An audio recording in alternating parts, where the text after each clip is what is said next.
का हो भैया? का हो? 10 दिन बाबूजी के मरला ना भाई मर्दवा, तू सब जमीन रख ले बड़ा अकेले। का हो बोले? तू 10 कट्ठा जमीन रख ले बड़ा रोड पर, हमरा के 1 कट्ठा देले बड़ा चेवरा में। हैं अरे हिसाब बखरा तो सब बराबरे लागल बा। तो बराबर लगल तो तू ले ले बड़ा रोड पर, हमरा के देले बड़ा चेवरा में। सुनो, जन हिसाब बखरा लाग गइल तन लाग गइल।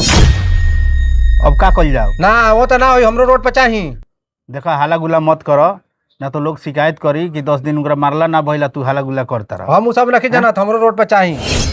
अच्छा ठीक मिश्रा जी का हो गइल बा? बे माना जे हिसाब बखरा लाग गइल हां तो फिर ई जमीन कैसन खोजता रह? तो जमीन हमरो रोड पर चाही ना। तू ले बड़ा रोड पर ले ले, हमरा के चेवरा में देले बड़ा 1 कट्ठा, तू ले 10 कट्ठा रहले बड़ा रोड पर। अच्छा हिसाब बखरा तो बराबरे लागल सब। तो बराबर लगल तो हमरा रोड पर चाही। अच्छा ठीक बा, सुना हाला गुला मत करो, ये चीज के समझ लियाई, शांति से रह ना तो ठीक बात, हम जाता नहीं। तू हमरा के रोड पर चाही, लेकिन तू सोच समझ के हमरा के चलो, हमरा के रोड पर दो हिस्सा लगा के। ये मत समझावल जाओ इनकरा के। का हो मिश्रा जी? मिश्रा जी का हो? का ई कुली का हाला गुला करता? देखत नहीं खो, छोट भाई हो, ऐसे आदमी चुपचाप बा। रे भाई जब हिसाब बखरा बराबर लाग गइल बा तो फिर कैसे ते खोजी करतरी? ई बात बा।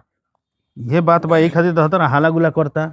एगो बात हम तरह से बताएम तो तू अपना भाई से कहबा ना नो? बताओ का बात बा? ना कहीं कह देब तो बवाल हो जाई। औरी ना कहे के का बारे, तू हमरा से कहब तो हम ही नहीं जाने। मर्दे उतार भाई हुआ नु खास, हां हमारा तो नहीं बुझात कि उतार भाई खास हम। ना छोट भाई हो। छोट भाई हुआ बतावा, हु छोट हो के तरह के बारे में ऐसा ऐसा सोचले बड़ा नु। का सोचता हो? तरह से हम नहीं है बताही खातिर तो देखो तनी कि लड़त रहलो तो कनी है कि चलो बता दी। देखो ई बात तुमकरा मालूम ना होके के चाहिए जौन हम तरह से बताएं। ठीक है बताओ ना। उतारा बारे में ऐसा ऐसा बात एने ओने चलावत रहन हाँ। कि भाई हमार जमीन हड़प के रख लेले बड़न। ठीक बा, हमरा के जितना बाबूजी के नामे जमीन रहे सब अपना नामे जमीन करवा लेले बा हमार भाई। हमारा भाई के केहू निया उनकरा के लंगल लूर बना देवे। कैसे बात बोलता? अरे ऐसा ऐसा बात मर्दे की बहन चो सुन के हमार माथा पागल हो गए रहुए। ओइसन तो ना बोलेला हो, ऐसा बोलता ऐसा बाबूजी का मरते मरते ई बात बोले लगल। अरे और सुनो ना, यहाँ तो कहले बड़ा नु जितना जमीन जायदाद बा उनकरा के ऐसा खिया पिया के ऐसा करवा देम हम कि सब अपना नामे कह के उनकरा के देखियो भीख मांगे पर आफत करवा दे। ऐसा ऐसा बात बोलत रहू। ई तो बड़ा नाजायज बात बोल ले बा। हाँ अब तू जाना तार भाई खराब बात बोल ले बा। ये खातिर अब देखो अभी विद्रोह हो जाई। ए होई कि ना?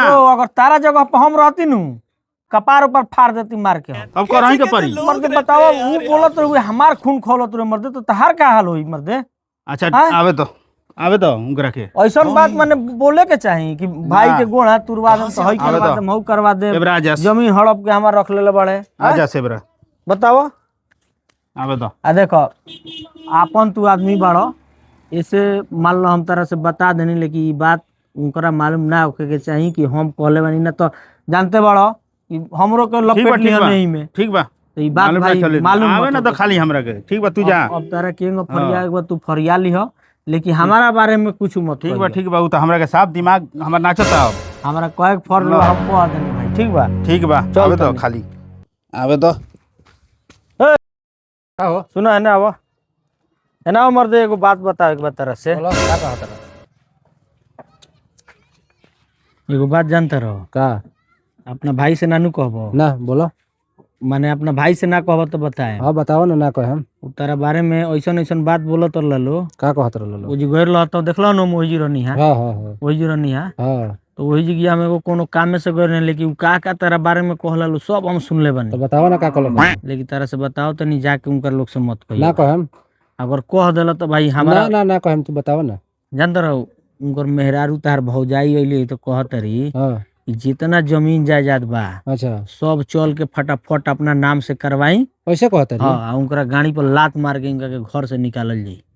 खाली टंडोली भाजला से हो जाई। टंडोली भाई तनी ठीक बा। हमरा मालूम नहीं के कुल 10 कट्ठा रोड पर जमीन ले लेबलो। हाँ हमरा के 1 कट्ठा चेवरा में दे लेबलो। हाँ। अगवा तरह के लिखवा लिहन, देखो तनी केना लिखवाला आ तरी। सुनो ना औरी एगो बात, वही में कहत तारी उनको तार भौजाई हां कि अगर उ ज्यादा बोलत तरन नु हां तो उनकर व्यवस्था टाइट करवा दो। यही तक करा दिहन।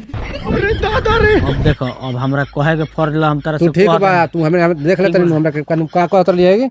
व्यवस्था करिए ना हम उनकर व्यवस्था करा दे। अब कुछ करो भाई, हमरा लगे समांगी कम बा, माने अकेले चलो उले बालो ढेर लो, अगर ढेर तेला बेला कर लो तो जाके केस करवाए। अब देखो तो हम तो कहेम कि लड़ला से बढ़िया बा तहरा नु ई सबसे बढ़िया उपाय बा कि चुपचाप जा थाना पर। हां तो उहे काम करबे करे, केस करे, जाके केस कर दो। हां तो ठीक बा, जाके केस सुनो ना, केस कर के उनका लोग रगड़ दो। हां तो वही तरह कर देम हम, रगड़ दो केस मार करे से कोनो फायदा ना होई, केस कर देम हम। उलो बालो ढेर। हां वही मार नहीं करे के हमरा। लइका फइका तू अकेले बड़ा, तारे को छोट लइका बा। हां तब उमे जीतबो ना। हम कैसे करम हम? तू जाके केस कर दो। हां ठीक कहत हम जाके केस बढ़िया से कर कि भाई हमार हां सब हड़प ले मारवा के चाहत लो, जमीन हड़प के चाहत लो। हां तू ठीक कहत रहा। ई बात मालूम ना होके के चाहिए, जरा जोड़ा पाड़ी के बनी ऐसे तरह। ना मालूम ना के चल बढ़िया कहला बता देलो त। ई मत कहियो कि रजुआ कहले। ना हम ना कहम, तू अपन आदमी लो त मैंने समझैलो हमरा के। भाई तरह से ई बात मत मान। अरे ना कहम, तू अपन जान के नु हमरा के समझैलो, बहुत बढ़िया कहलो, हम देख लेतनी लोग के लोग केतना उठत। केस करो। हां जाके कैसे करें, जाके केस करो। अब नु आई मजा। ए मर्दे तू हिया बैठल बड़ो का हो? ये मर्दे तार तो भाई बड़ा हरामी निकलल हो। का बोल? तू हिया बैठल बड़ो, उ चल गइल थाना पर केस करे तारा नामे। केस करे? हाँ FIR करे गइल। बाप रे, जानता रहा कौन केस में तरह के फंसावे? कौन चीज में? पूरा जमीन जायदाद हड़प ले बड़ा, ये नामे तरह के गइल केस करके फंसावे। बाप रे, बताओ हम पूरा सर पर चढ़ गइल बा हमरा। हैं सर पर ओइसन का माने बताई? ओइसन भाई के ई सब करे के चाही।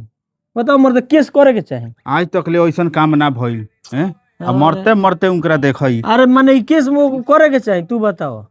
अच्छा केस करे गइल बा, हमो चलम केस करे। हां हमो चलम। तू जाके नु उल्टा ओइसन केस उल्टा धारा हमो घुमाए। उल्टा धारा घुमा दे, गरारी घुमा दे, वही में फंसले रह। हमो लेट चलता मत करो। अरे चलते बानी, बताओ निकालता नहीं गाड़ी, चलता नहीं केस मोड़ उनकरा में। ना करे के चाही यार। चल हमो चलता नहीं, कैसे कर? जा केस करो मर्दे, जल्दी जा। अब मजा आई। हम अपना प्लान में तो कामयाब हो गए नी। दोनों भाई से केस करवा देता नहीं, आ दोनों जना लड़ी लो।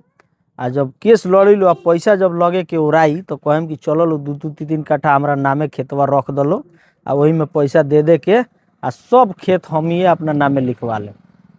ई बात रहल। अब मजा आई दोनों जना के।